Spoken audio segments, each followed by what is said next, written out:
And I actually have an example of when this happens to me. A couple of years later, once my business picked up and I started to make the money that I wanted, for the first time in my life, my partner and I, we decided to actually look for a much bigger apartment than what we were living in before. So as I said, I grew up in a 2-bedroom apartment. So I had a super tiny room my entire life. And then after that, as I studied, I would always be like in the smallest room possible. And then when I moved to Berlin, I was in a very, very small apartment together with my partner. It was a 1-bedroom apartment and we shared that. You know, I worked in a living room, he worked in a bedroom. Again, there's nothing wrong with that. But my nervous system was used to living in small spaces, not paying a lot of rent. That was who I was. And then as I started to get more success in my business, I felt this need of like, I want expansion. I want to try something new. We found this beautiful apartment that was a lot bigger than anything I've ever lived in. And we decided to sign the contract. And I remember the first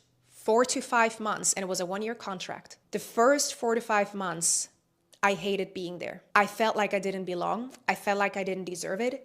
I sabotaged my business. I sabotaged my relationship with my partner. I was picking fights with him because I couldn't hold how much good just came to me.